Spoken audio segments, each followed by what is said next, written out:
तो प्रस्ताव प्रस्तुत हुआ कि प्रदेश में नई अनाज मंडियों स्थापित तथा पुरानी मंडियों के सुधारीकरण पर ये सदन विचार करे। सम्माननीय सदस्य श्रीमती रीता देवी जी। मेरे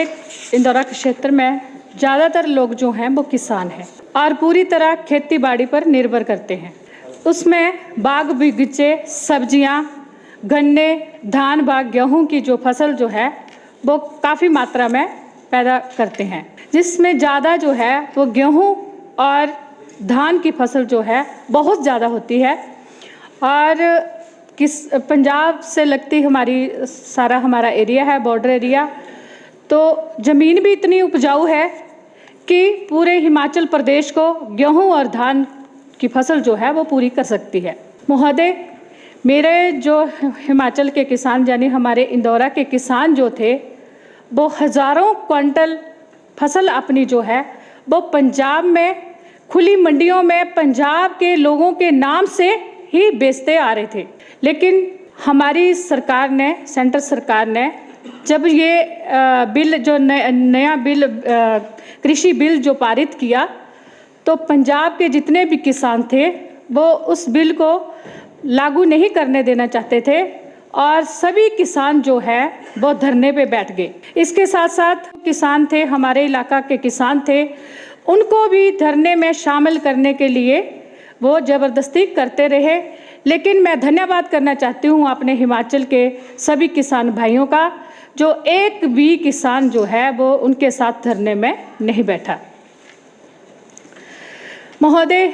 उससे चिढ़ खाकर हमारे जो किसान थे, पंजाब में जो फसल बेचने जाते थे, पंजाब सरकार ने और पंजाब के आढ़तियों ने फसल लेने के लिए इनकार कर दिया और हमारे किसान जो थे वो परेशान हो गए। गेहूं की जब फसल खरीदी जा रही थी तो आधी फसल जो थी हमारे किसानों ने पंजाब में भेज दी थी, आधी फसल जो थी अभी खेतों में पड़ी थी और उन्होंने जगह जगह नाके लगा दिए। अगर कोई ज़बरदस्ती करके चोरी छुपे जाता भी था तो वो एक ट्राली का जो है वो 3000 रुपया जो है जुर्माना मांगते थे और ड्राइवर को मार मार के ट्रालियाँ तोड़ देते थे और पीछे वापस किसानों को वापस आना पड़ता था। इतनी परेशानियां हमारे किसानों को उठानी पड़ी और ये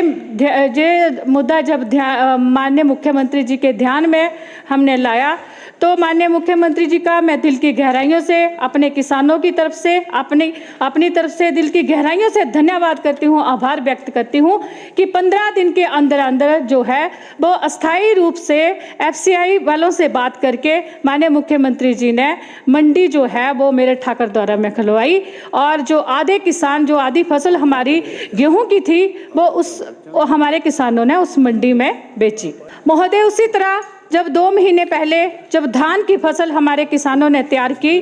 तो उसी तरह जो है पंजाब के लोगों ने उनके साथ ऐसा ही व्यवहार किया और माननीय मुख्यमंत्री जी ने फिर से जो है वो त्योड़ा में एक नई मंडी जो है वो खुलवाई, जिसमें से आज तक हमारे किसान भाइयों ने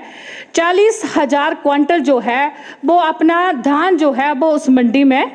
दिया है और पेमेंट भी समय से हुई है। 1-2 दिन के अंदर अंदर ही पेमेंट हुई है। 5.5 करोड़ रुपया जो है वो इस वक्त किसानों ने अपने धानों की कीमत ली है। लेकिन मैं ये भी कहना चाहूँगी कि ये 50% लोग हैं जिन्होंने अपना धान जो है वो उस मंडी में बेचा। इससे पहले जो थी, क्योंकि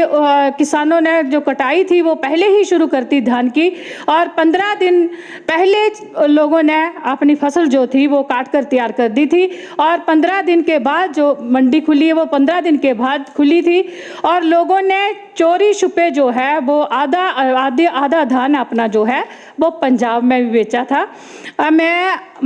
आपके माध्यम से माननीय मुख्यमंत्री जी से, माननीय मंत्री जी से मेरा विनम्र निवेदन रहेगा कि आगे जो 3 महीने के बाद जो गेहूं की फसल हमारी तैयार होने वाली है, इससे पहले जो है वो हमारे इंदौरा में स्थायी मंडी यानी उसके बजट का प्रावधान किया जाए ताकि शेड वगैरह बनकर जो है वो 3 महीने तक जो है वो तैयार हो जाए कि हमारे किसान लोगों को, हमारे इलाके के हमारे किसान भाइयों को किसी भी प्रकार की परेशानी का सामना ना करना पड़े, यही मेरी आपसे विनम्र निवेदन माननीय मुख्यमंत्री जी से, माननीय मंत्री जी से रहेगा कि 3 महीने से पहले इसका जो है वो हल किया जाए, ताकि हमारे किसान जो हैं वो अपनी फसल जो है वो अपने ही इलाके में बेच सकें। हिमाचल दर्पण लाइव टीवी, जो बात करेगा आपके हक की। सिर्फ खबरें दिखाना हमारा मकसद नहीं, जागरूकता लानी है। हिमाचल दर्पण लाइव टीवी